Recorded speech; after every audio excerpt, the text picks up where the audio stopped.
Crueles, despiadados y vocingleros, los piratas les abordaban cada mañana para obligarles a desempeñar tareas que nunca les apetecía hacer. Igual que al resto de tripulantes de aquel barco permanentemente varado, al alba, cuando las tórtolas y los petirrojos todavía no habían echado a volar, los piratas y algún corsario se ponían de acuerdo para aturdirlos a base de órdenes que ni entendían. Aparentemente fáciles de ejecutar, algunos de sus compañeros de cautiverio eran incapaces de llevarlas a cabo. Con alguna deficiencia en su mayoría, aquejados de múltiples minusvalías, entre tanto desgraciado era el rey de un reino ausente, de unas posesiones inexistentes y súbditos dementes. Se paseaba por cubierta con la dignidad que confiere saberse tocado por los dioses. Sobre su cabeza una destartalada corona de hojalata. Y por atuendo, el cortinón que los piratas, magnánimos en contadas ocasiones, le dejaban vestir solamente bien entrada la primavera y durante todo el verano. Ya se sabe que el invierno y buena parte del otoño son épocas desapacibles en cualquier barco, aunque permanezca varado.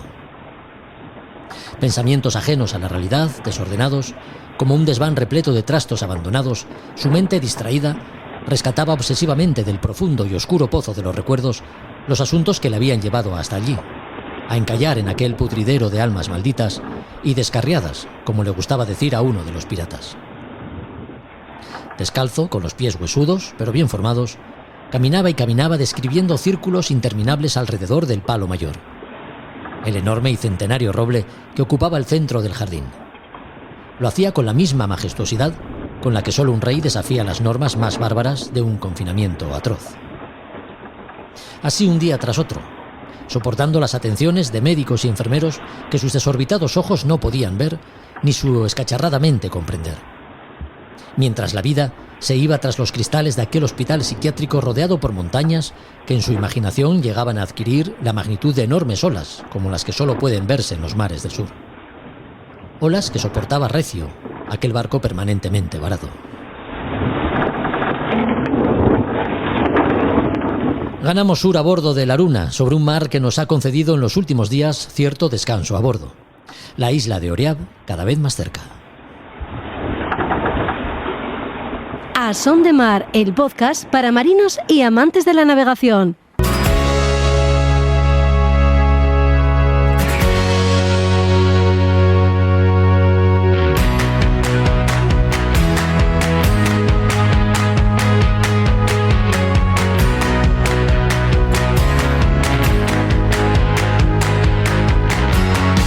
Hola a todos, ¿qué tal? Bienvenidos a otro podcast de A Son de Mar. El programa de hoy rinde homenaje a dos barcos separados en el tiempo por más de 200 años de historia, hijos de su tiempo y construidos para fines muy diferentes.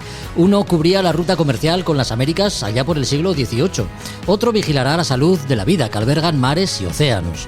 Uno, construido en madera, lo fue siguiendo los estándares que regían una de las flotas más adelantadas a su tiempo, la española. El otro ha sido concebido con las últimas tecnologías, también de fabricación española, y es uno de los buques mejor construidos para el fin que le espera. En fin, que no me enrollo más. Hoy hablamos de la fragata Nuestra Señora de las Mercedes, protagonista de la exposición temporal que podrá verse en el Museo Nacional de Arqueología Subacuática de Cartagena, el Arcua, hasta el 14 de enero. Lo haremos con su director y comisario de la muestra, Rafael Sabio. El Odón de Buen, el barco oceanográfico que terminará de construirse el año que viene y que por dimensiones y la tecnología que incorpora pondrá los trabajos de investigación del Instituto Español de Oceanografía en primera línea a nivel internacional. Trataremos con Pablo Carrera, coordinador de flota del Centro Oceanográfico de Vigo. Además de otros contenidos ya habituales en A Son de Mar, Juan Merediz nos pondrá al corriente de las últimas novedades. Ya sabes que finalmente se ha visto obligado a abandonar la Global Solo Challenge. Aquí escucharemos sus reflexiones rumbo a casa, a Valencia. Una novedad editorial, la que nos presentará Librería Robinson, las Españas de ultramar y sus exploraciones con Josu Jiménez, y la importancia de conocer y dominar el manejo de los nudos marineros con Roberto Bucetas, completan el podcast que ya comienza.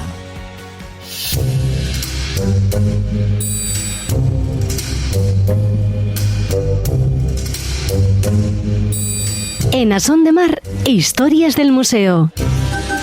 Historias del museo que esta vez no nos llevan al Museo Marítimo de Asturias, sino a orillas del mar Mediterráneo, porque la fragata Nuestra Señora de las Mercedes ocupa un lugar destacado en el Museo Nacional de Arqueología Subacuática, el Arcua de Cartagena. Hasta el 14 de enero del año que viene pueden verse diferentes objetos pertenecientes a este barco que ha llegado a convertirse en emblema del patrimonio subacuático a nivel internacional.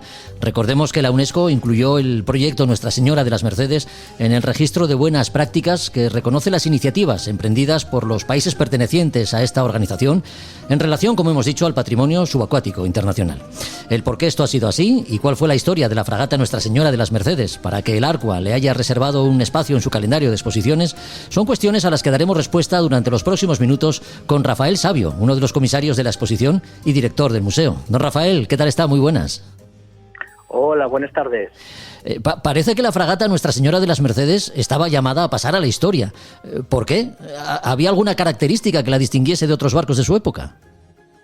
Realmente, como barco de la época, como navío de la época, podríamos considerarlo uno más dentro del sistema de producción de los arsenales borbónicos, que se especializaban enormemente en la creación de buques con unas características técnicas impecables.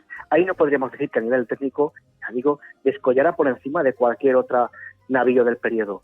Es quizá más su singular historia, su singular desenlace, podríamos decirlo, y el desenlace tras el desenlace lo que le hacen tan particular. Ya. Sí, porque el comercio con América, la llegada de mercancías de todo tipo, desde el otro lado del Océano Atlántico a finales del siglo XVIII, principios del XIX, estaba plenamente desarrollado. ¿Era el cargamento de la Mercedes especialmente preciado, don Rafael? Claro, es un cargamento más. De hecho, a día de hoy sabemos que realizó transmisiones similares y otros barcos de la época las realizaron igualmente. Esta carga de caudales venía siendo muy habitual las relaciones entre España y Iberoamérica durante toda la Edad Moderna. Lo que pasa es que el siglo XVIII fue realmente convulso. Fue un periodo en el que, tras la Guerra de Sucesión, tuvimos muchos conflictos con Inglaterra, dado que éramos una nación fuertemente vinculada a Francia, a la monarquía borbónica, que nos unía con Francia. Después, tras el traspiés de la Revolución, pues tuvimos ese otro periodo de también buen entendimiento en este caso con Napoleón, y todo esto nos hizo enfrentarnos en sucesivas ocasiones con los ingleses. Ya hemos tenido conflictos previamente con los austrias, pero los tenemos también en este periodo.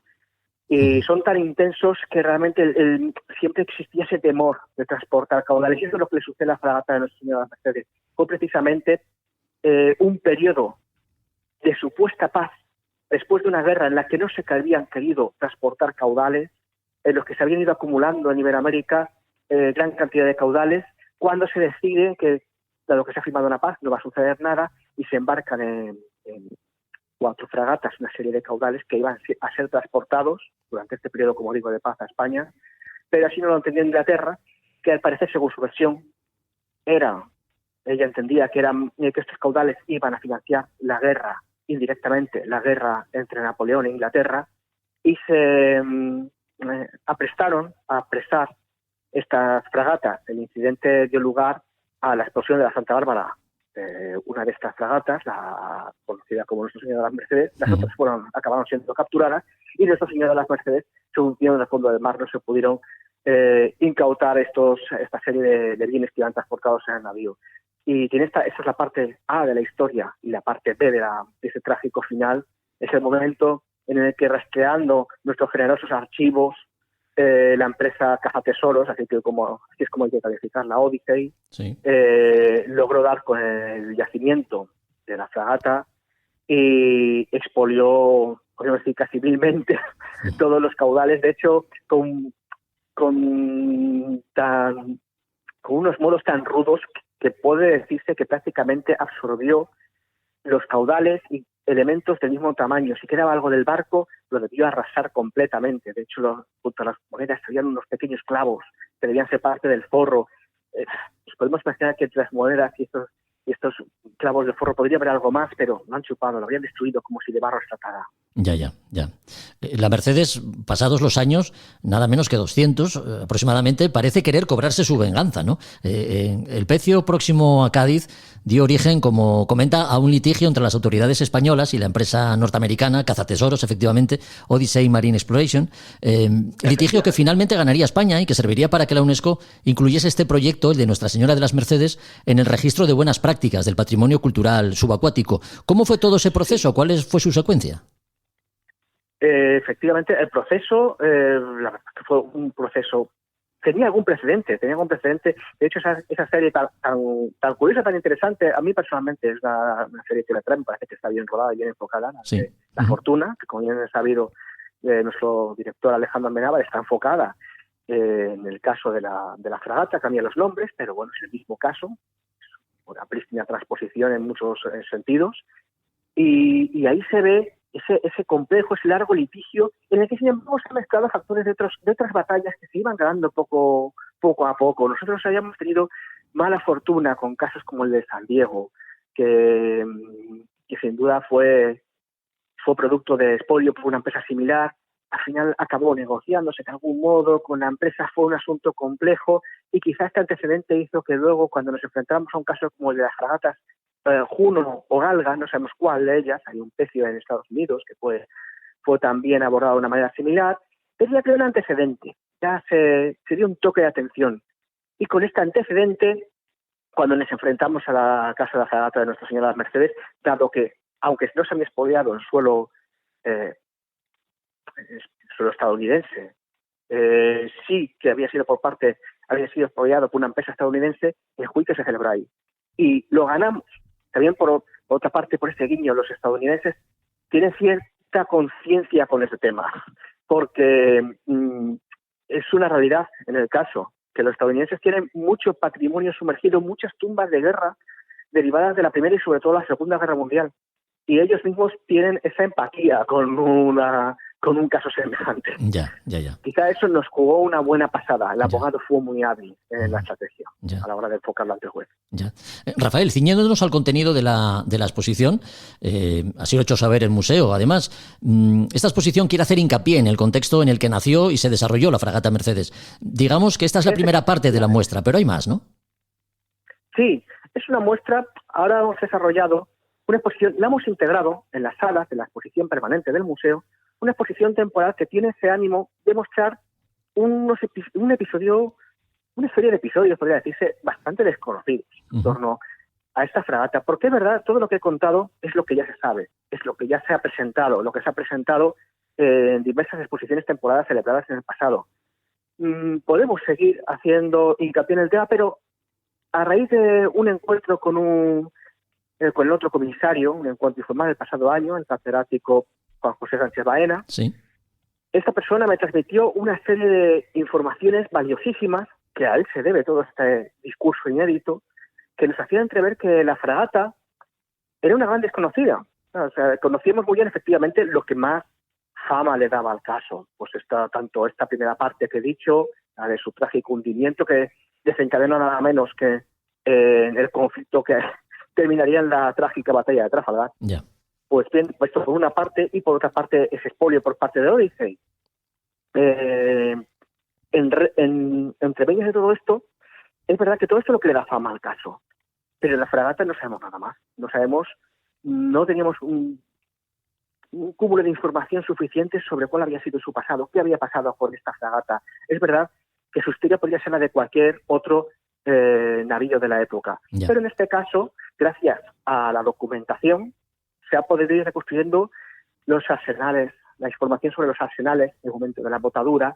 Se han localizado, creo que de gran valía, por parte del otro comisario, los planos originales de la fragata, que los exponemos, la pieza original de estos planos, que no se conocían. Claro, no están rubricados. Cuando se realizan los planos todavía no se había puesto el nombre de la fragata, pero es casi seguro que los planos pertenecen a la misma. Sí. Hay mucha documentación. Podríamos decir la partida bautismal de la fragata. Vemos el documento en el que se ve cómo se le pone el nombre de Nuestra Señora de las Mercedes. Y después de esta primera parte, que estaría dedicada al nacimiento, ya vamos a la vida. Y en la vida vamos a ir recorriendo diferentes apartados. Primero su estancia en Cádiz, después, muy curioso, parece que estaba predestinada a acabar en Cartagena, porque realmente cuando fue votada se pensó que fuera destinada a la base naval de Cartagena, muy importante en este periodo. Paró en Cádiz antes, acabó en Cartagena unos años después, efectivamente. Estuvo varios años en Cartagena, después participó en esa desafortunada batalla del Cabo de San Vicente. En este caso no fue capturada ni explosionada, evidentemente. Bueno, también tuvo ya algún episodio polémico, como otros navíos que se enfrentaron a los ingleses en este conflicto, y posteriormente ya sería destinada junto a otras 3 fragatas al transporte de caudales, que fue cuando vio un trágico final.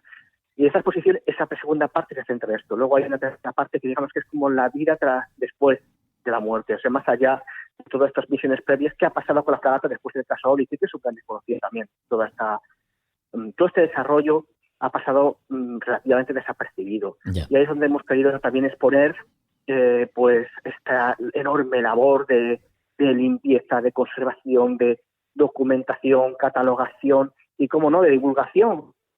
Hemos ido divulgando la fragata a través de diferentes exposiciones, la exposición permanente del museo, cómo se integra la misma, las exposiciones temporales, y de hecho la exposición también sirve para presentar 2 fastuosas piezas. Parece que todo lo de la Merced son monedas, y no es así. Hay unas piezas que además salen en la serie de Amenábar y que realmente existen y realmente estaban siendo tratadas, y ha terminado su tratamiento y ahora se han integrado junto con la exposición un poquito antes, por motivos logísticos, y son 2 piezas de artillería enormes de bronce, bellísimamente decoradas, verdaderas obras de arte que están haciendo las delicias del público. Ya. Bueno, ya que tenemos el gusto de hablar con usted, que además de comisario de esta exposición es director del Museo Nacional de Arqueología Subacuática, ¿qué otras cosas pueden verse en el museo? ¿Qué piezas o instalaciones forman parte de la exposición permanente? El recorrido del museo es fácil de entender. Es un museo, no tiene una enorme complejidad y lleno de salas, pero sí es muy singular en cuanto a su propósito, puesto que no hay museos que lo tratan de un modo particular. Hay museos dedicados a un navío, hay museos que integran arqueología subacuática. Aquí no, aquí se habla de qué es la arqueología subacuática, se destina específicamente a hablar de ello, y hay una sala entera dedicada a tratar cómo funciona esta disciplina tan singular, esta hija pequeña de la arqueología, pero con esos pequeños matices, pequeños o grandes matices, a nivel metodológico, a nivel teórico, esa difícil realización de trabajos en el medio subacuático. Estamos muy predeterminados por el espacio. Todo eso se trata en la primera sala. También se habla de la conservación, de la delicada conservación de materiales. A veces también el mar nos ayuda. Hay otros materiales que nos conservan mejor que en tierra. A mí siempre me viene a la mente esa colección de piñones que venían en un pecio fenicio, o sea, una serie de vituallas que iban transportadas en un barco del siglo VII a.C. se conservaban de una manera impecable. Es una cosa increíble. Hay que ver. No se conserva. Sí. Y a partir de este punto, el museo, digamos que en esa segunda sala, va recorriendo cronológicamente la cuestión de la arqueología subacuática, pero ilustrándola por medio de algunos casos concretos, fundamentalmente pecios. Pecios, digamos que es el barco y su cargamento. Cuando se hunde, forma un pecio. Pues en esta ocasión encontraríamos en primera instancia, como van organizados cronológicamente, veríamos el mundo fenicio. Del mundo fenicio pasaríamos al romano republicano, romano imperial. Hay mucho romano, no es casual. La verdad es que esos enormes cargamentos de ánforas, que sí que podría decirse de una primera globalización, conservan muy bien, se hunden de una manera muy coherente y conservan muy bien la estructura del barco en muchas ocasiones. Después pasamos a la nebulosa Edad Media. Es un periodo en el que, quitando algunos casos excepcionales, no tenemos esa colección de pecios tan espectacular como la del periodo romano. A la Edad Moderna, ahí digamos que algo que nos encontramos reiterativamente son esa especie de mapeos de estructuras que conforman los cañones que pertenecieron a una embarcación, y luego algunos casos excepcionales, en el extranjero el Guaza, que se conservan de un modo impresionante. En nuestro caso, pues bueno, aquí todo esto lo ilustraríamos. Antiguamente se ilustraba a partir de algunos hallazgos aislados, pero como ingresó el caso de Nuestra Señora de las Mercedes en el museo, es el punto de mira de este periodo de la Edad Moderna. Ya cercanos a la Edad Contemporánea tenemos algún otro pecio también bien representado en las vitrinas. Exhibimos el anca de la fragata Juno o Galga al final del museo, ese antecedente del que hablé antes. Y en fin, a partir de este punto, pues digamos que quedaría envuelto este recorrido con esta serie de peces que iban nombrando época tras época. Rafael, y ya para terminar, ¿cuánto patrimonio subacuático que se sabe que existe hay y no puede recuperarse? Porque teniendo en cuenta el peso de la historia que soportan nuestras costas, tiene que ser muy abundante.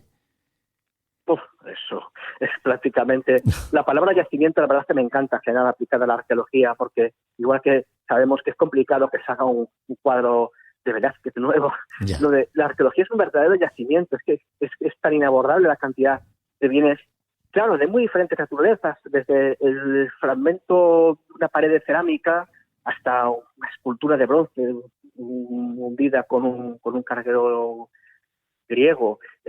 Es inabordable, hay de todo, hay muchísimo en tierra y hay muchísimo en el mar. Y en el mar, además, me gustaría destacar aquí la cuestión del museo, replanteó este concepto que tiene museos de arqueología submarina. No es solo submarina, es subacuática es más. Claro. Están los lagos, están los pantanos, los pantanos que sobre todo creados en el periodo de posguerra, sumergieron ciudades enteras y ahora es patrimonio subacuático de un modo muy curioso. Y también los ríos en España se encuentran prácticamente inexplorados. El patrimonio subacuático en concreto es riquísimo y yo creo que incuantificable, y sobre todo porque tenemos esa limitación de la que hablaba antes. Ya. He visto algún vídeo, si se me permite así el guiño, algún vídeo recreativo en internet que se ve en YouTube con la profundidad de algunos especies conocidos, ya de época la mayoría contemporánea. Y ahí se puede comprobar lo limitados que estamos. Para hacer realmente un trabajo arqueológico, podemos bajar quizá 40 a 60 metros, a partir de 60 metros es complicadísimo de trabajar también por la falta de tiempo. Podemos bajar, pero mirar y subir. Y sin embargo, claro, ¿qué es eso? Al lado de los 5.000, de los 6.000, de los 7.000 metros. O sea, vimos hace poco el trágico incidente con el Titanic. El Titanic, creo recordar, está cerca de 5.000 metros de profundidad. ¿Qué puedes hacer en un caso como este? Ya. Es complicadísimo. Sí. ¿Y cuántos barcos habrá hundido en esas profundidades? Lo que decías, ¿cómo se puede cuantificar? No. Claro. Es complicadísimo. Sí, todo un patrimonio subacuático por rescatar, porque una parte importante del que ya ha sido recuperado puede verse en los espacios de que consta el ARCUA, el Museo Nacional de Arqueología Subacuática de Cartagena. Invitamos desde aquí a todos nuestros oyentes que se pasen por el ARCUA. Yo personalmente lo conozco, lo he visitado en un par de ocasiones y desde luego a uno no le pasa el tiempo, ¿eh? Bueno, no le pasa el tiempo, le pasa demasiado rápido. No sé cuál de las dos cosas asegurar. Con su director hemos hablado, con Rafael Sabio, a quien agradecemos su compañía y que haya compartido con nosotros estos minutos. Rafael, muchas gracias por la visita. Nada, gracias a vosotros.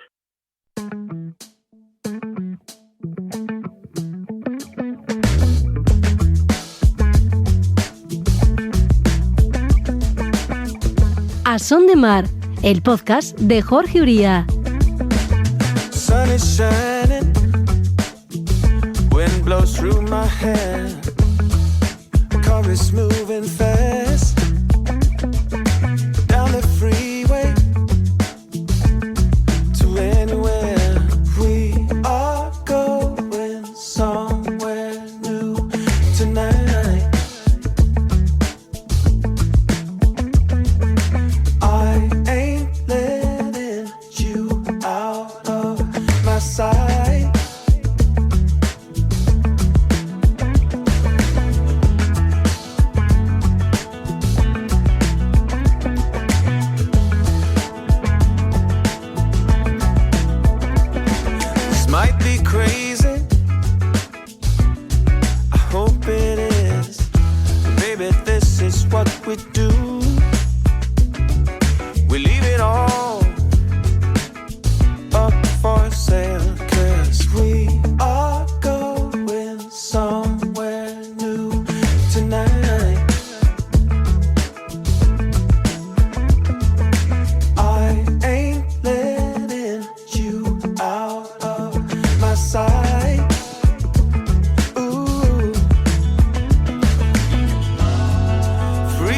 de julio, Astilleros Armón de Vigo era escenario de un hito para la investigación oceanográfica española.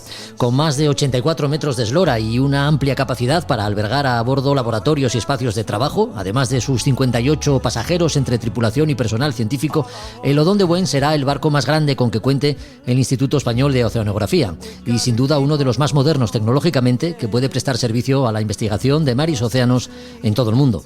Hablamos de este señor de los mares que finalizará su construcción el año que viene, en 2024, con Pablo Carrera, coordinador de flota del Centro Oceanográfico de Vigo. Don Pablo, ¿qué tal está? Muy buenas. Hola, ¿qué tal? Buen día.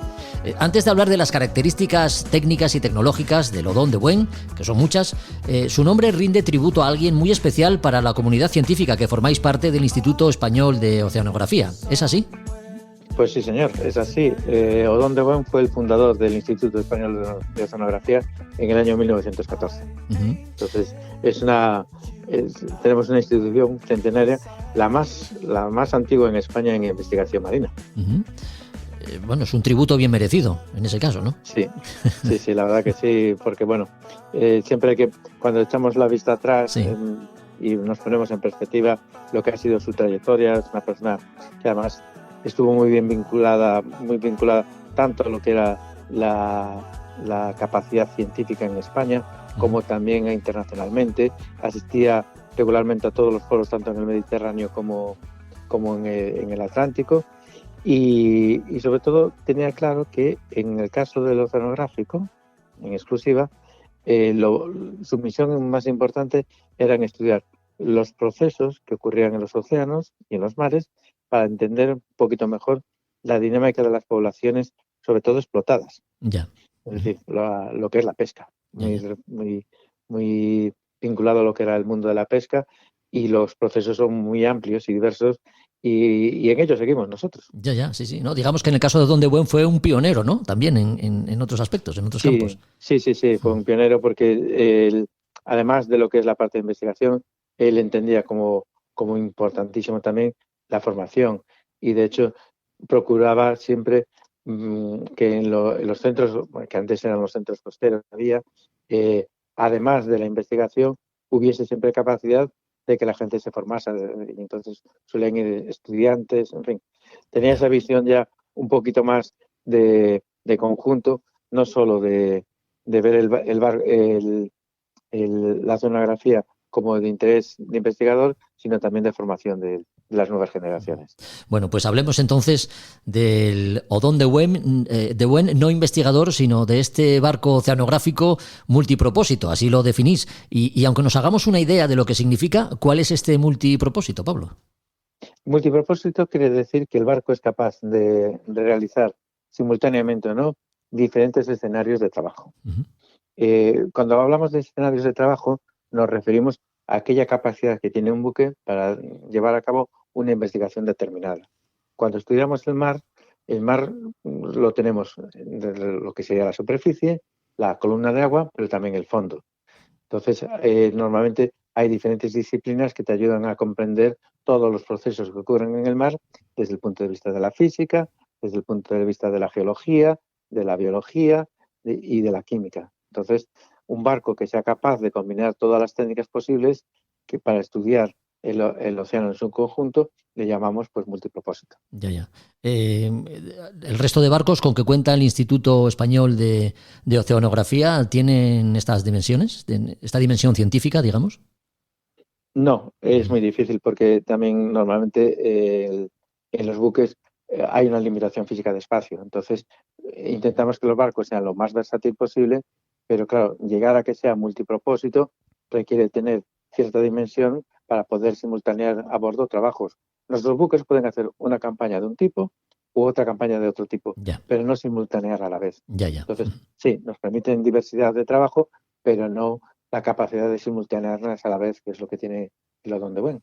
¿Y con qué tecnología cuenta? Porque uno de los datos más relevantes del Odón de Buen, al menos uno de los que más me ha llamado la atención a mí, es que con él pueden hacerse estudios que lleguen a 6.000 metros de profundidad.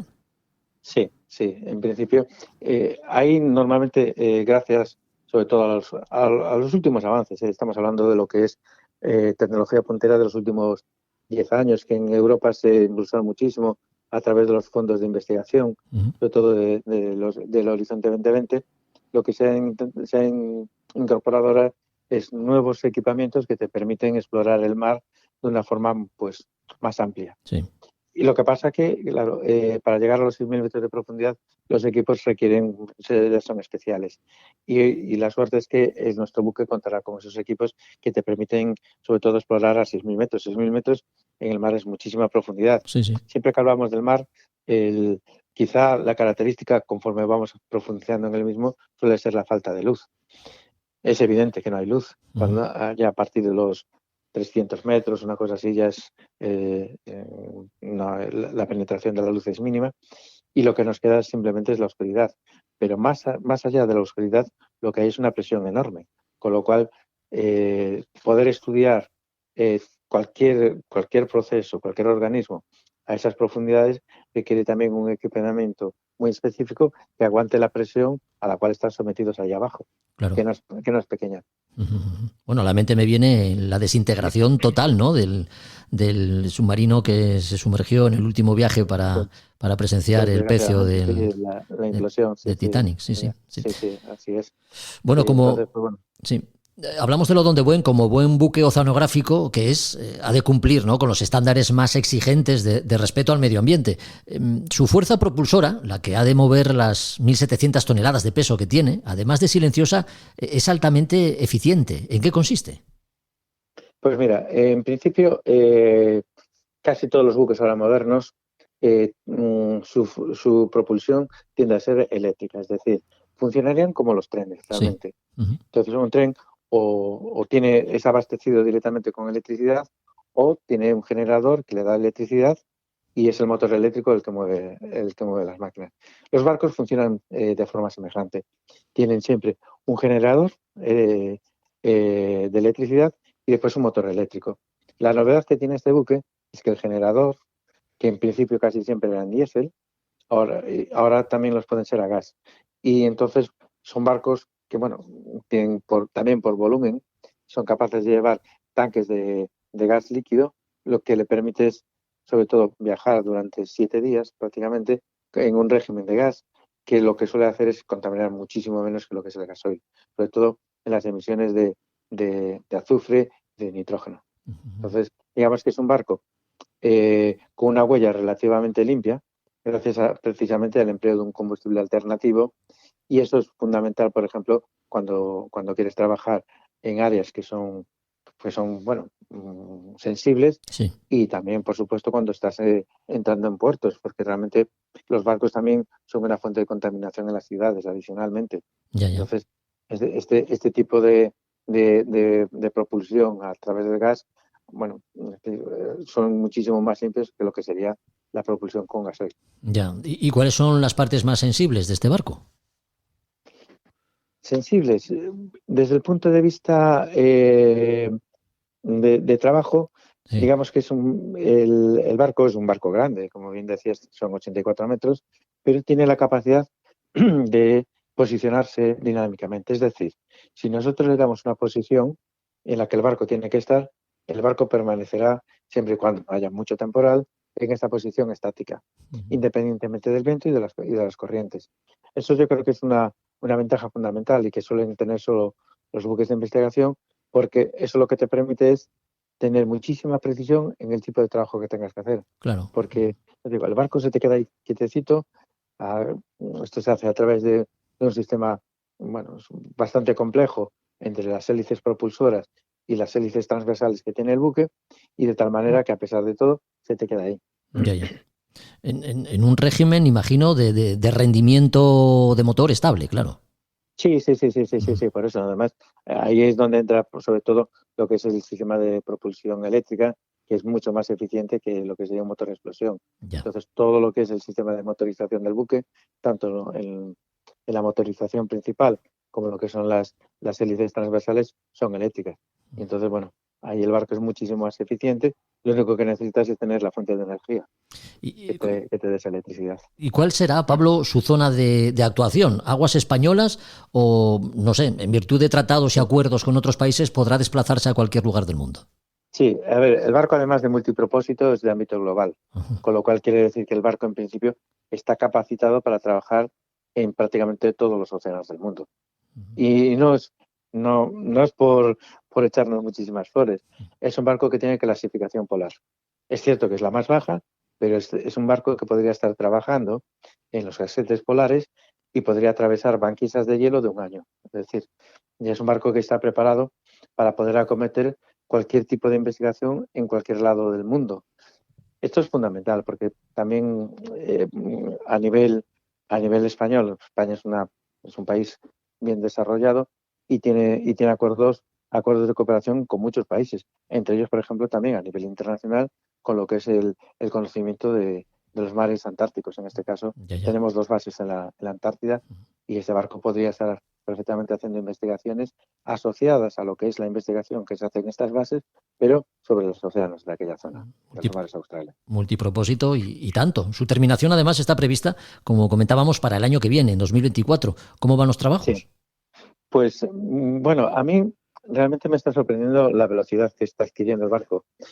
Siempre cuando hablamos de un barco multipropósito y sobre todo de ámbito global, quiere decir que tiene que tener unas capacidades muy específicas. Si quieres ir al polo, tienes que tener buena calefacción, por decirlo así, sí, y buen aislamiento, pero de la misma manera tienes que trabajar en aguas tropicales. Entonces, bueno, es un equipo que a nivel de lo que es dotación de equipamiento, de funcionamiento, es un barco complejo. Si a esto le añadimos su capacidad multipropósito, es que tiene mucha tecnología de última mano, de última generación. Y eso al final, a la hora de la verdad, cuando ves las tripas del buque, se traduce en cantidad de tubos, de cantidad de equipamiento, de cantidad de cables. Yo creo que al final este barco va a tener pues posiblemente más de 800 kilómetros de cables tendidos, de un tipo o de otro. Sí, sí. Entonces, claro, es un trabajo muy complejo de tener que montar en un año prácticamente, porque el barco realmente, como bien decías, se botó en el mar en julio y lo queremos tener ya operativo pues prácticamente un año después. Esto lo que va a requerir es muchísima gente habilitando los interiores y sobre todo adecuando esos interiores a lo que son las necesidades tanto habitacionales del buque, pues montando cocina, montando todo lo que son los camarotes, las salas de estar, como después también los locales técnicos, tanto de lo que es el propio buque en sí, como de la parte nuestra, que ya sería más técnicos de laboratorios, por decirlo así, y todo el equipamiento que lleva asociado y toda la informática, y en fin, son barcos que realmente son laboratorios flotantes de última generación. Claro. Entonces, bueno, eso, y hacerlo en un año, y sobre todo, que a mí siempre me gusta destacarlo, porque aunque el barco es grande, el espacio es finito, no puede crecer. Entonces, todo lo bien que lo hagamos ahora es lo que se va a beneficiar las generaciones futuras. Entonces, siempre nos queda ese compromiso y esa necesidad de tener que hacer un barco muy bueno, sobre todo para que lo disfruten generaciones venideras. Ya. Y entre el personal que formáis parte del Instituto Español de Oceanografía, imagino que contar con un barco de estas características es un sueño hecho realidad que viene a facilitar e impulsar mucho vuestra labor investigadora. ¿Se sabe quiénes serán los primeros elegidos para embarcar en el Odón de Buen? Bueno, no, eso aún no lo sabemos. Lo que pasa es que yo siempre me gusta destacar en este aspecto la consecución de hacer un barco como el propio Odón de Buen, sí, es fruto sobre todo de los pasos iniciales que se había dado. Normalmente empiezas con barcos de menor porte y de más versátiles, y después, en función de las necesidades, al final vas a llegar, pero yo creo ya que casi como madurez de lo que es un país, a hacer este tipo de buques. Y claro, el Odón lo que viene a cubrir es un nicho de trabajo que en España éramos deficitarios. España es un país, aunque nos parezca que todo pasa por Madrid, es uno de los países que más costa tienen en Europa. Sí, sí. Es un país que además tiene 3 demarcaciones marítimas, casi podríamos decir 4, que pocos países la tienen. Tienes el Mediterráneo, la zona del Mar de Alborán, que es una transición entre el Mediterráneo y el Atlántico, está la zona de Cádiz, nuestra costa norte, pero también tenemos el archipiélago de las Canarias. Es decir, tenemos muchísimo mar. Entonces, sí, poder conocer todos esos océanos requiere muchísimo más trabajo. y sobre todo también si queremos ampliar las fronteras de conocimiento, porque ahora sí que está en boca de muchos países ribereños la posibilidad de incrementar las 200 millas de zona exclusiva económica, y para eso es necesario, y la condición primera es conocer esos fondos, y sobre todo algo que empezamos a ver como una necesidad, sobre todo de los últimos años, es planificar lo que es el territorio marino, porque hasta ahora más o menos en la explotación de los recursos que tenía el mar nos fijábamos muchísimo más en los recursos renovables, es decir, en la pesca, pero cada vez más es importante planificar el mar porque hay otros usos que vienen a ser necesarios, como puede ser la eólica marina, la eólica offshore, que por ejemplo hay en Asturias estáis haciendo unas plataformas enormes precisamente para incrementar lo que es la producción española de electricidad y no tener tanta dependencia de terceros. Entonces, son planes estratégicos que como país necesitas, sobre todo si la ubicación va a ser en el mar, entender muchísimo mejor los ecosistemas marinos, sus procesos, y a partir de ahí elevar todo lo que es una planificación. Esto no se puede hacer sin medios navales. Eso está claro. Desde luego. Entonces, toda esa investigación previa requiere barcos, y sobre todo, si nos ponemos a trabajar ya un poquito más allá de lo que es la plataforma continental, ahí ya tenemos que tener un buque de ciertas dimensiones. Nosotros que vivimos en el norte, pues un día como hoy, estar en un barquito pequeñito por ahí fuera, pues quizás no se nos puede hacer cómodo e incluso inoperativo. Un barco grande lo que te permite sobre todo es poder abordar con mejores condiciones de seguridad y más versátil lo que son investigaciones en alta mar, que quizá con otros medios pues quedes muchísimo más limitado, simplemente por condiciones meteorológicas. Bueno, pues con sus 1.700 toneladas y más de 84 metros de eslora podrá alcanzar velocidades de hasta 14 nudos. Silencioso, eficiente y un precioso diseño para albergar las diferentes estancias que acojan a sus 58 tripulantes. Así será el Odón de Buen, el buque insignia de la investigación en mares y océanos. Un barco con las más altas prestaciones tecnológicas que para sí quisieran muchos países de nuestro entorno. Así que, Pablo Carrera, coordinador de flota del Centro Oceanográfico de Vigo, muchas gracias por haber compartido con nosotros estos minutos. Ha sido un placer. Pues muchas gracias a vosotros por vuestro interés. Un abrazo. Adiós. Hasta luego. Chao. La aventura oceánica de Juan Meredith. La aventura que no pudo ser, como diríamos por aquí, no sería por falta de paisano ni de barco. Patrón y velero formaban el equipo perfecto, lo suficientemente sólido y experimentado como para afrontar una vuelta al mundo en solitario y sin escalas. El reto que supone la Global Solo Challenge. Juan Meredith, ¿qué tal estás? Muy buenas. Hola, muy bien, estoy muy bien. Bueno, ¿te encontramos navegando o estás amarrado todavía en Motril? Estoy en una marina que no conocía, Marina Motril. La verdad es que es una gran sorpresa, me encanta, buen precio, una marina privada y muy bien, la verdad es que muy bien. Estoy aquí trabajando por intentar solucionar el tema del piloto todavía. Sí. Y de camino a casa poco a poco. Sí, camino de casa, camino de Valencia para encontrarte con los tuyos después de que el piloto automático del Sorolla te haya dicho hasta aquí, ¿verdad? Pues sí, aquí me encontré con un técnico que me ha ayudado a orientar un poquito por dónde podían estar los problemas, porque lo más importante ahora mismo también es que ha fallado, lo tengo claro, pero ¿por qué? Cuando era algo que estaba probadísimo y no había fallado hasta el día de hoy. Sí. Ahora tengo bastante más claras dónde estuvo el problema. Uh-huh. Vamos a ver si es solucionable, porque el problema ha generado algunos otros problemas quizás más graves, no lo sé. Sí. Pero bueno, a raíz de unas ciertas cosas y ahora tengo un poco más claro qué pasó. Uh-huh. Bueno, encontrasteis los Class 40 que salisteis de La Coruña, una meteorología muy complicada. ¿Tuvo algo que ver en alguna de las averías que sufriste o vinieron, digamos, sobrevenidas, las más importantes? A ver, el barco ha tenido más averías que las tiene. Es decir, ha habido un problema eléctrico muy importante, han fallado 2 paneles solares, que no era algo previsto precisamente, mira que es difícil, pero eso sí que seguramente tenga que ver el temporal, agua, muchas cosas. En el tema del piloto no, el tema del piloto, si se confirma lo que hemos visto hoy, ha sido una mala acción, una mala actuación, sin querer desde luego, pero bueno, un fallo que hemos tenido. Y del otro, pues sí, ese piloto al fallarme en pleno temporal me hizo una virada no prevista. Empezó todo porque el piloto, el mando a distancia tiene un sensor de mano de hombre al agua y saltó, no te lo tenía ni puesto siquiera. Y entonces hizo una virada muy violenta. Eso hizo que una burda, la de sotavento, se enganchara con el aerogenerador, arrancase prácticamente la mitad del balcón de popa, me hiciera unos boquetes, entró agua, se mojó muchas cosas.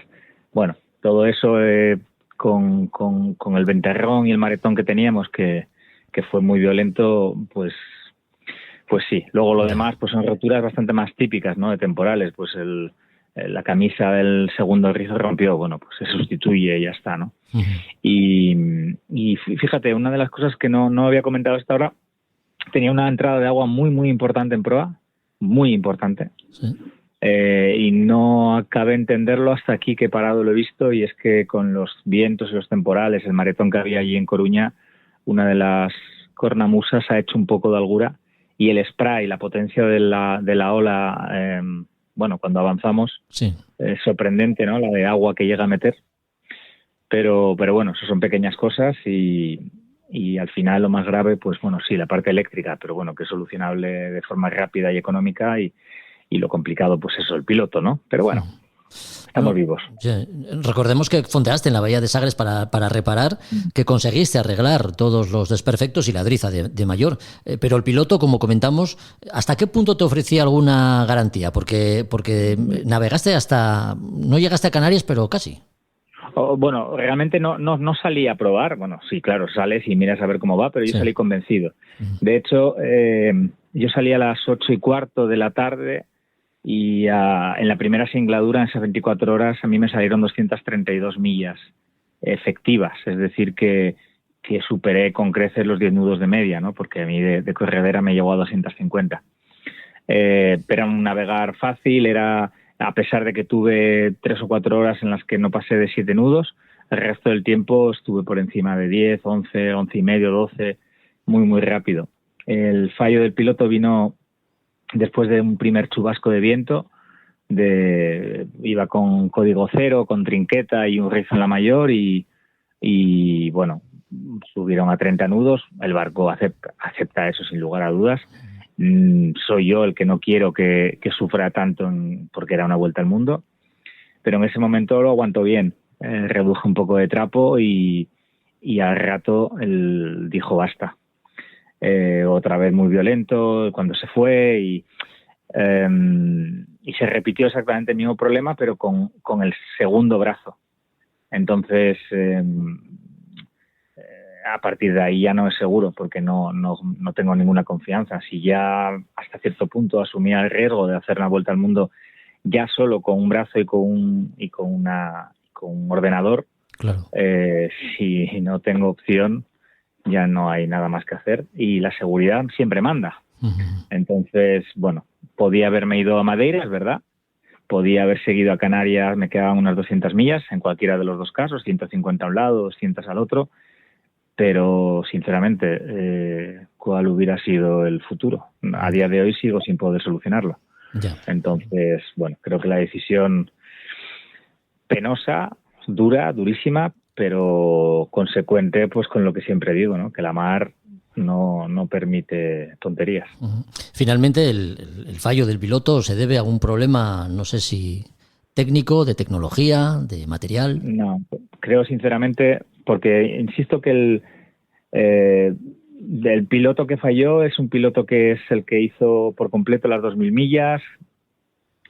Tú y yo corrimos las 200 millas con ese brazo de piloto y con ese ordenador.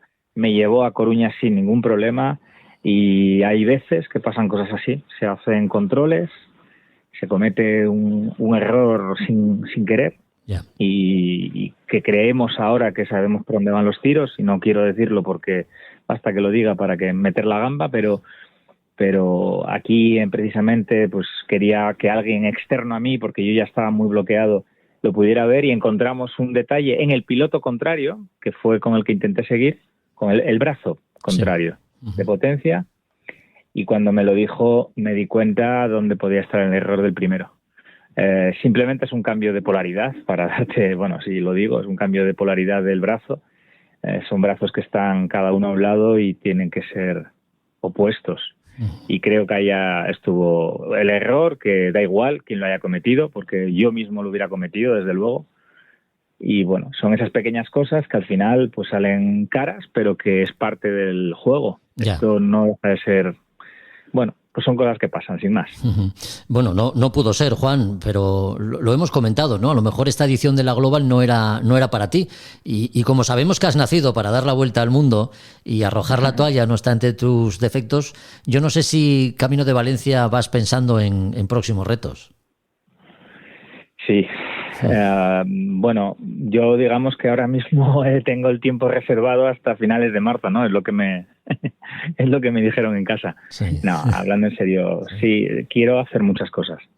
Lo primero es llegar a casa y poder reparar el barco, ser capaz de encontrar o bien el dinero para sustituir pilotos si es necesario, o bien dinero para la reparación, porque todo lo demás que hay lo puedo hacer yo solo, salvo una soldadura del balcón que habrá que cortar y soldar, pero bueno, que no es especialmente dolorosa. Sí. Lo demás son trabajos que voy a poder hacer yo mismo y lo del piloto pues es lo que me tiene un poco loco. Hemos avanzado muchísimo con esto que te estaba contando. Mañana salgo hacia Valencia y lo voy a probar. Sé que no está solucionado porque no lo está, pero bueno, si soy capaz de solucionarlo, estamos hablando que estamos a mitad de noviembre, en enero me gustaría hacer cosas, porque el Sorolla está en marcha, está funcionando, hay unos patrocinadores, hay muchos amigos que tienen ganas de que naveguemos, y es verdad que no será la vuelta al mundo ahora, esta vez, pero hay otras muchas cosas que se pueden hacer. Eso es lo que tengo en mente. Evidentemente, como siempre, hace falta dinero, en este caso aprovechamos todo lo que tenemos, pero hay que seguir trabajando, es lo que nos ha tocado. Y no, rendirse no está en mi plan. He tenido que retirarme, es verdad, pero no me rindo. Sí. Así que, bueno, continuamos, seguimos, ¿no? Que es lo que digo siempre. Bueno, pues en enero te estaremos esperando, porque ya sabes que esta es tu casa, Juan. Sí, lo sé. Mira, déjame que aproveche un momentito, porque es sorprendente para mí, porque no creo que tenga tanta importancia, ¿no? La de gente que me está escribiendo. Algunos son oyentes del podcast. Gente de fuera de España, que me ha sorprendido muchísimo. Gracias de verdad, de corazón, porque yo no soy mejor que nadie. Soy muchas veces muy bipolar, soy capaz de soñar con una vuelta al mundo y un rato después estar lamiéndome las heridas. Y el empuje de tantísima gente, wow, caray, no sé si me lo merezco. Pero muy bien. Hay mucha gente que te escucha, que nos escucha y bueno, la verdad es que muy agradecer. Merecido lo tienes. Un abrazo fuerte. Un abrazo para ti.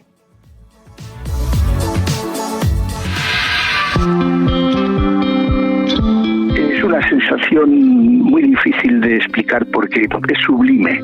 O sea, es majestuoso, sublime. Al mismo tiempo ves la soledad, ves una naturaleza que está impoluta, ves algo, muy difícil de entender, pero es una sensación única. Javier Babé, capitán de la Idus de Marzo, el primer barco español en llegar a la Antártida en nuestra historia reciente. Lo hizo en 1982.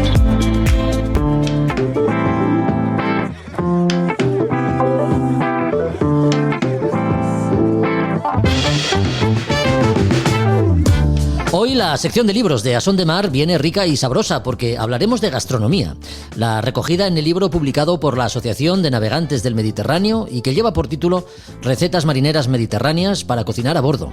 Libro que no sé si es una novedad editorial, pero que en cualquier caso es el recomendado por Librería Robinson. Juan Melgar, ¿qué tal? Muy buenas. Muy buenas, encantados de estar aquí otra vez con todos los oyentes. Igualmente nosotros de tenerte en este podcast, Juan. Recetas marineras mediterráneas para cocinar a bordo. ¿Hablamos de una novedad? Pues sí, por lo menos la fecha del libro de publicación es el 2023 y nos ha llegado a nosotros como nueva, o sea que sí que es una novedad. Vale. Sí. Sí, no, digo, estamos hablando de un recetario diseñado para amantes del mar y de la cocina, ¿no? Exacto, es bueno, como pasa con estos, con los libros de cocina a bordo, los recetarios de cocina, pues, a ver, nos valen para las dos cosas, obviamente. Sí. Todo aquello que se puede hacer en un barco se puede hacer luego en tierra. Sí. No siempre al revés, claro. Luego muchas veces las recetas, como bien saben todos los navegantes, en el barco no siempre, ni tampoco se puede salir corriendo a la tienda por no sé qué que se me ha olvidado o que me falta, sino que hay que apañarse muchas veces con lo que hay y con lo que las condiciones permiten, siempre, sí. Imagino que al tratarse de un recetario, en él encontraremos recetas de diferentes grados de dificultad. Sí, hay recetas de diferentes grados de dificultad, exacto. Está dividido en capítulos o en secciones, cada uno con sus tipos de recetas, ¿no? Entonces pues están como los han dividido ellos, son los platos fríos o ensaladas, las pastas, contrario a lo que vamos a pensar, no son los consabidos espaguetis, macarrones, etcétera, sino que son cocas, empanadas, galletas. Luego hay otra sección de arroces y fideos, y ahí sí han metido las pastas en el sentido de la pasta, como decíamos, eso, espaguetis y cosas de ese tipo. Uh-huh. Y luego ya tiene otras dos que son platos más sencillos, como los llaman, y luego los platos estrella, que ya son más, pues algunos más complicados, ya con platos más serios. Sí, sí. Pero bueno, es una... A ver, lo que diferencia esto quizá veo frente a otros recetarios es sí que se nota la influencia balear, porque esto es una asociación con base en Palma, y sí se nota mucho la influencia local en todos los platos, o al guiño a lo local y a lo marinero, que el eje que vertebra el libro entero es el pescado, es todo gira alrededor del pescado, de recetas con productos del mar, ¿no? Ya sean moluscos, ya sean peces, y generalmente o muchos son también peces característicos de la zona, o sea, peces muy de las Islas Baleares. Ya. Claro, muchos que se pueden encontrar también en otros sitios, pues también hay recetas con calamares y con pulpo, etcétera, con todo tipo de pescado común a todos los mares, pero sí tiene su enfoque muy a lo que nos encontramos en las Baleares. Suculentos platos que, mira, iba a decirte yo que quizá los arroces fueran los platos fuertes, ¿no?, del recetario, por eso de tratarse de la Asociación de Navegantes del Mediterráneo, pero ahora que me dices que se centra mucho en la gastronomía balear, ya me pones en duda. No, hay cosas que se pueden tomar. Por ejemplo, en los arroces que estabas comentando, pues el arroz caldoso con langosta, vale. Arroz seco con langosta, esto se puede hacer Luego sí que hay otro, por ejemplo, que es uno que lo han llamado esta receta, el raón meloso con galanes, con raones. Esto ya es más... Es difícil, esto sí es una cosa más característica. Luego hay un arroz seco de calamar. Ya. Luego el fideo con llampuga. Muchas de estas cosas yo creo que muchas veces se pueden sustituir también, pues un pescado por otro. Una fideuá de marisco pues también se puede hacer, aunque suene muy balear y muy mediterráneo lo de fideuá, también se puede hacer para todos los que estáis en el norte, por ejemplo. Sí. No sé, con ingredientes locales. Sí, se me está haciendo la boca agua. Si es que a este paso, si me llevo este recetario a la luna, igual me convierto en una estrella Michelin, ¿eh? Sí, desde luego. Como te salgan bien todos estos platos que vienen en este recetario, desde luego vas a tener problemas para echar a la gente del barco. Sí. Conviertes tu barco en una estrella Michelin, claro que sí. Sí. Oye, ¿y estas recetas abarcan todo el litoral mediterráneo? ¿O más que hablar de recetas típicas, son también, no sé, creaciones gastronómicas de esas que van surgiendo a bordo con lo que se tiene a mano, Juan? Muchas son recetas un poco clásicas mediterráneas, sí. Y otras yo creo que son también cosas con lo que están pensadas para lo que va surgiendo a bordo. Hay cosas sencillas de hacer, hay cosas fáciles y con ingredientes que se tienen siempre a mano. O sea, tiene sus niveles de dificultad, facilidad tanto en la elaboración como en conseguir los propios ingredientes de los platos. Bueno, pues afrontar la navegación puede hacerse de muy diferentes formas, ¿no? Para cuando decidimos planteárnosla con calma, sin prisas y sacándole partido a la vida a bordo de un barco, pues ha salido publicado este libro, Recetas marineras mediterráneas para cocinar a bordo. Y ya que tenemos las Navidades ahí cerca, a la vuelta de la esquina, ¿qué pueden hacer los compradores para ponerse en contacto con vosotros, Juan? Pues mira, esto sería, como dices, un estupendo regalo, porque ya se sabe que una tripulación bien alimentada va a ser una tripulación feliz. Sí, claro. Y va a evitar muchos problemas. Y todo el que quiera venir a hacerse con uno de nuestros libros puede o visitarnos en persona en la calle Santo Tomé número 6 de Madrid, o si no, también el que no pueda venir puede mirar todo nuestro fondo y puede mirar nuestras novedades y todos los libros que tenemos en la página web nauticarobinson.com, o también nos pueden llamar o escribir un email o como les sea más cómodo. Bueno, pues como hacemos siempre, tomamos nota de lo que nos acabas de decir y te emplazamos al siguiente capítulo. Juan, aquí te esperamos. Muchas gracias por tenerme aquí, Jorge. Un abrazo. Un saludo a todos. A Son de Mar, el podcast para marinos y amantes de la navegación.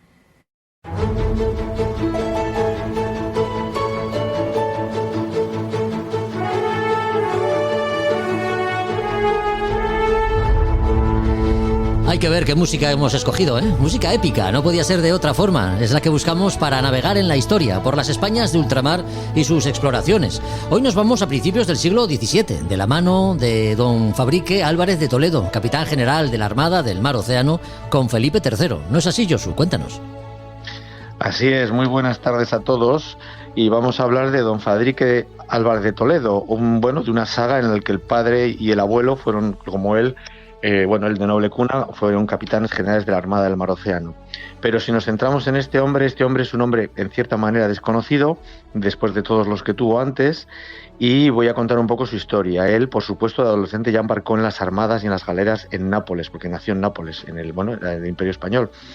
Por su ardor guerrero llegó a capitán de la Armada del Mar Océano ya pasados los inicios del siglo XVII. Entonces, voy a contar un poco todas sus hazañas y luego el final tan triste y tan, en cierta manera español que tuvo, ¿no?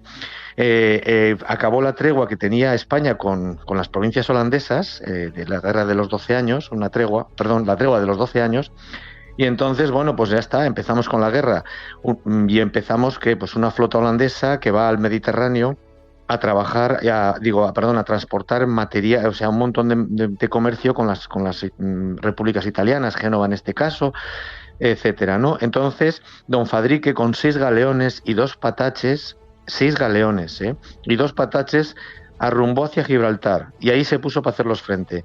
Eso fue en agosto de 1621.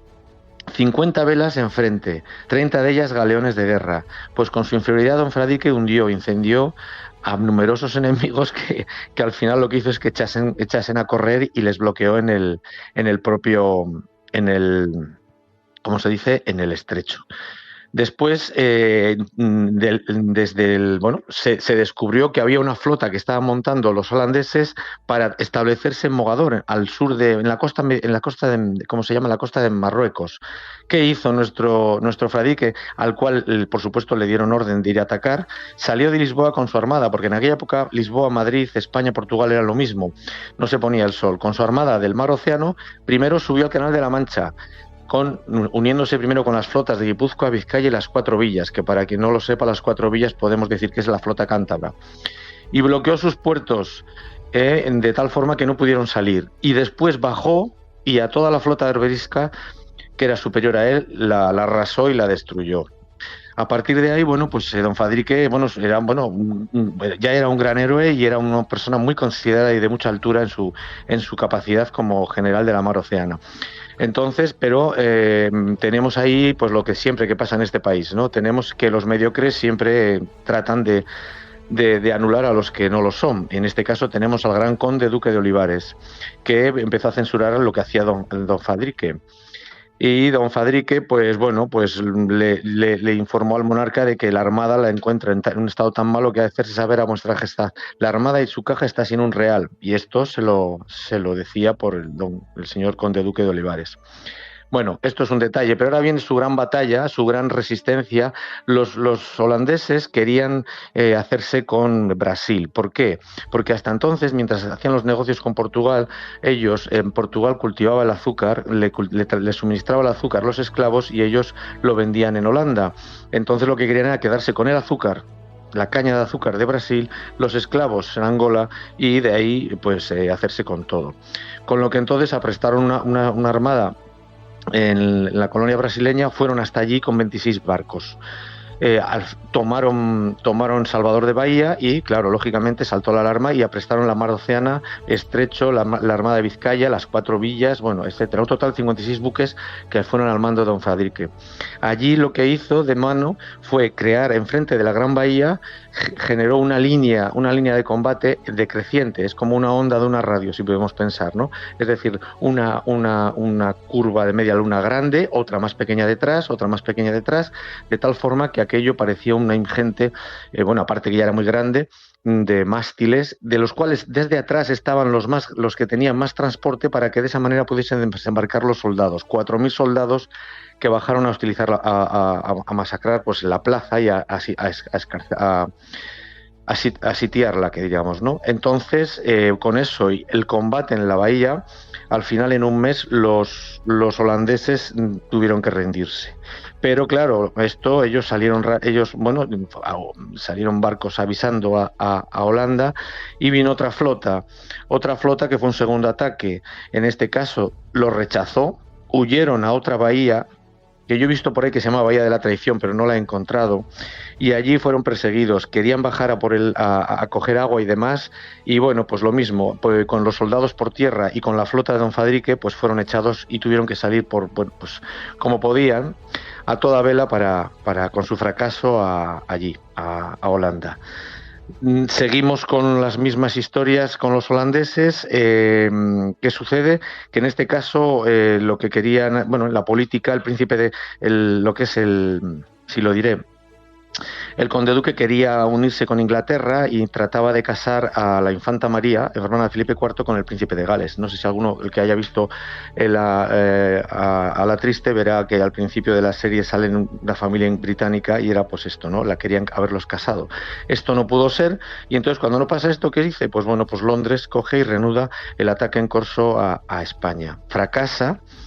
Y en este caso, don Fadrique pues, se apresta a escoltar y a llevar con sus galeones la armada del Mar Océano su armada del Mar Océano para acompañar la flota del Tesoro, etcétera.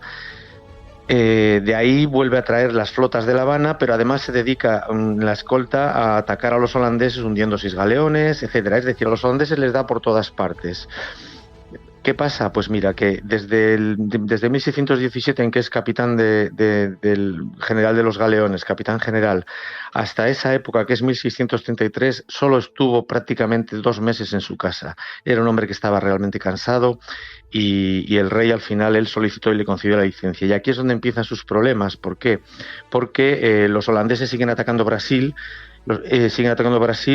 y don Fadrique, a pesar de que se lo dice el conde duque, se niega diciendo que ya no puede más, que la fuerza naval que necesitaba era más importante y que necesitaba descansar.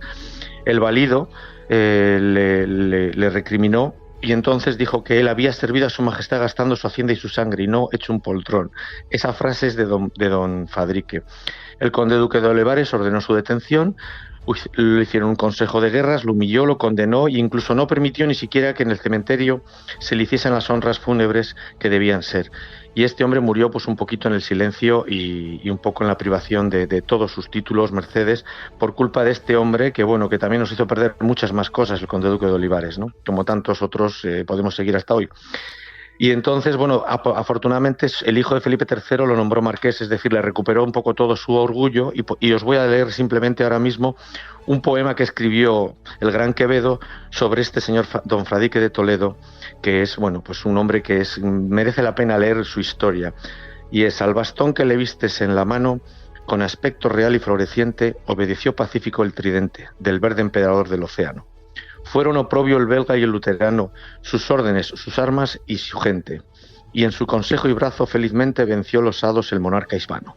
Lo que en otros perdió la cobardía, cobró armado y prudente su denuedo, que sin victorias no contó algún día. Esto fue don Fradique de Toledo, hoy nos da, desatado en sombra fría, llanto a los ojos y al discurso miedo. Entonces, bueno, gentes como don Francisco de Quevedo, pues son los que reconocen lo que vale la pena tener orgullo y tesón, como es don Fradique de Toledo. Pues, y bueno, pues nada, muchas gracias. Pues ahí queda eso. Yo me he quedado con lo de los 6 galeones y 2 pataches. En inferioridad de condiciones plantó cara al enemigo como, bueno, pues como solo lo podían hacer los españoles, ¿no? En la mar Océana por allá en el siglo XVII. Lo hizo en el estrecho de Gibraltar. Lo hacemos. Lo hacemos nosotros siempre que nos proponemos, y ese cuadro está en el Museo Naval. Sí. Solo tenemos que creerlo.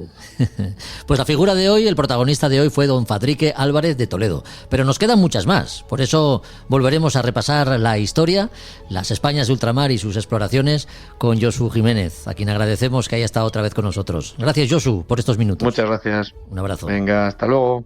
Hasta luego. A Son de Mar, el podcast de Jorge Uría.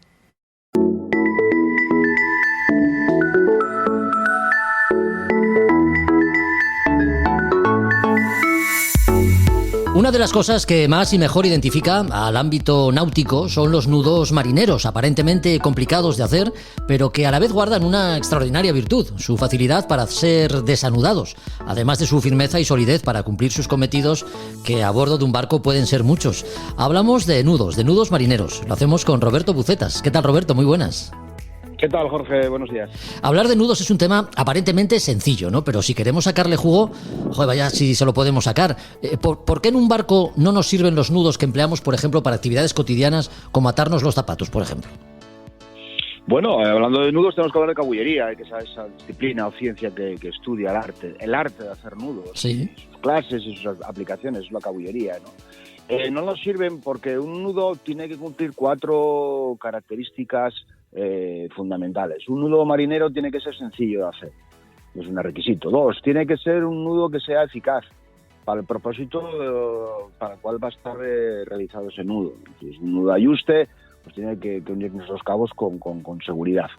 3, el nudo marinero tiene que ser aquel nudo que, sea cual sea la tensión a la cual ha sido sometido, es decir, ha estado trabajando ese nudo, no sé, pues un amarre, un remolque o lo que sea, tenemos que tener la capacidad de poder soltar el nudo. Es decir, el nudo tiene que poder deshacerse.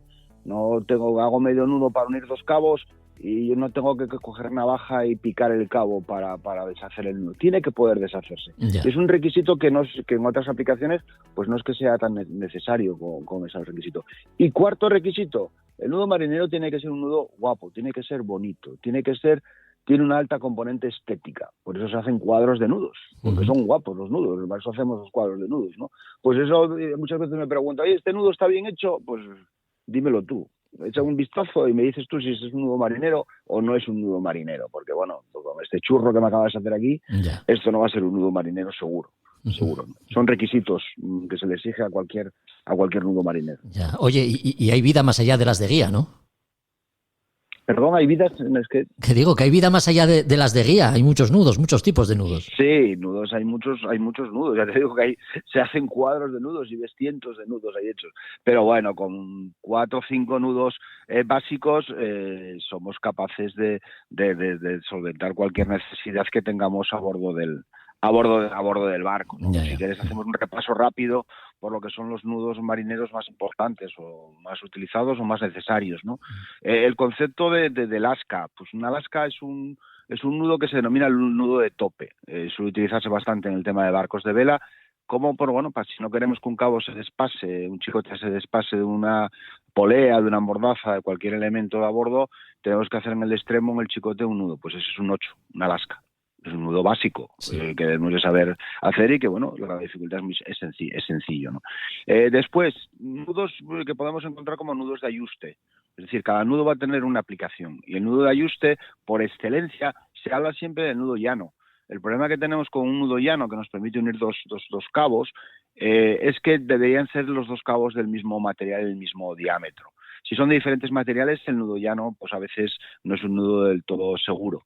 Entonces una variante de él es la vuelta de escota. La vuelta de escota es un nudo muy muy bueno para ajustar, unir dos cabos de una forma segura. Es otro nudo que tengo que saber utilizar a bordo, tengo que saber hacer a bordo. Si hablamos de nudos de amarre, pues una necesidad básica que voy a encontrarme en cualquier barco es hacer firme un cabo de amarre sobre una cornamusa a bordo o sobre una cornamusa en un pantalán. Pues un nudo básico es la vuelta de maniobra o vuelta mordida, ¿no? Es haciendo 8 sobre lo que son los brazos de la cornamusa o los brazos de una vita. Es un nudo que tenemos que saber hacer, ¿no? Después, nudo de amarre. Quiero amarrar cualquier cabo a un elemento del barco y el nudo por excelencia podemos decir que es el ballestrinque. Hay un refrán marinero que dice que con ballestrinque y un cote no se desamarra ningún bote. Pues es lo que utilizamos, no sé, para disponer las defensas al costado del barco, haciéndolo sobre los guardamancebos, por ejemplo, en un barco de vela, o amarrarse a un pasamanos, a una escalera o cualquier sitio. El ballestrinque tengo que saber hacerlo. Con el cote, que es un nudo de seguridad, es dar una vuelta o asegurar el nudo, el chicote sobre lo que sería el firme del cabo, ¿no? Después, el nudo por excelencia marinero, que todo el mundo sabe o todo el mundo habla de él, es el as de guía, el bowline en inglés, ¿no? Es un nudo que no sustituye una gaza. Pues pongo cabo de amarre o remolque, si yo lo doy a tierra ya con una gaza o un as de guía, pues va a ser, facilitamos y que ese cabo vamos a hacerlo firme más rápido en la cornamusa, simplemente encapillando la gaza sobre lo que es la cornamusa o sobre cualquier elemento de amarre o la vita a bordo, ¿no? Y después hay algunos nudos que podemos decir que son un poco más específicos para algunas aplicaciones, pero que son también muy prácticos. A bordo del barco, si queremos trincar cualquier cosa, pues sería muy muy muy interesante que sepamos hacer un pico de pájaro o tensor. Es un nudo fácil de hacer, pero que me permite trincar cosas con bastante seguridad, ¿vale? Darle tensión a un cabo de una forma sencilla. Se utiliza para muchas aplicaciones, incluso cuando en barcos incluso que no permiten a lo mejor utilizar poleas para desmultiplicar y hacer aparejos, se suele utilizar el pico de pájaro o el tensor para dar eso, hacer una especie de cascada, ¿no? Es sencillo de hacer y es muy práctico para usos náuticos y para cualquier actividades, aunque sean fuera de la náutica, ¿no? Sí. Y podemos hablar un poco también, por finalizar, de abozar cabos. Abozar un cabo es sujetarlo momentáneamente, un cabo de amarre con otro cabo auxiliar al objeto de que no pierda tensión a la hora de hacerlo firme. Es abozar, esa es la maniobra de abozar, pues hay un nudo de boza. Oye, Roberto, igual es un poco tontería, ¿no? Pero con los nuevos materiales que hay en el mercado para la fabricación de cabos, ¿puede verse comprometida la efectividad de algún nudo? Bueno, algún nudo sí, con los modernos materiales sintéticos. Si hablamos de cabos de dos tipos, o de estructuras de cabos, ¿no? Los cabos colchados, que se obtienen a partir de enrollar diferentes fibras, que son los típicos que vamos a encontrar como cabos de amarre o cabos de remolque, y podemos encontrar los cabos trenzados, que son los que vamos a encontrar como en la jarcia de labor de cualquier barco, ¿no? Estos son los que han evolucionado mucho, desde lo que empezábamos hablando del nylon o lo que sería las fibras como puede ser el poliéster, muy utilizadas todavía en la actualidad, y empezamos a hablar ya de cabos de Kevlar, empezaron a hablar las aramidas, y podemos llegar a la actualidad al Dyneema. En esos tipos de cabos, los nudos se pueden hacer perfectamente igual que cualquiera de los que acabamos de comentar, pero bueno, también se pueden hacer costuras, lo que son las costuras de gazas. En este tipo de cabos trenzados, bueno, tiene una cierta dificultad hacer esas terminaciones en los cabos, pero bueno, se pueden hacer perfectamente y relativamente sencillos. Antiguamente se hacían todo el tema de costuras en los cabos colchados, ¿no? Para una amarra y tener una gaza hecha o una costura cuadrada para hacer un ajuste entre los cabos colchados, ¿no? No nos entraña mucha dificultad. Lo que sí es cierto que en la actualidad podemos encontrarnos un gran abanico de fibras para la fabricación de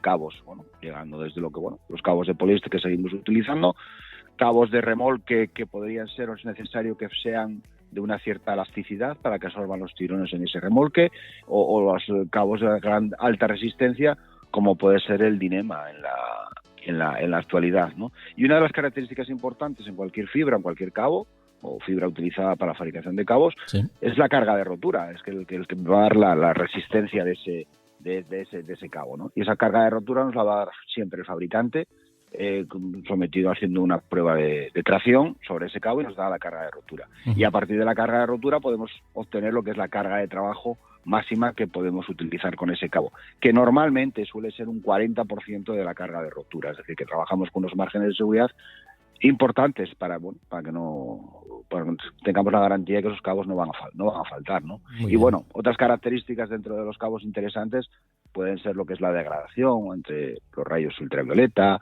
la elasticidad de un cabo. Decimos, oye, una cuerda de montaña es igual que un cabo, una driza de un barco. No, las cuerdas de montaña son dinámicas, tienen elasticidad, los cabos no tienen elasticidad, claro, lo que sería una driza, ¿no? Flotabilidad, una cualidad y característica muy importante en un cabo.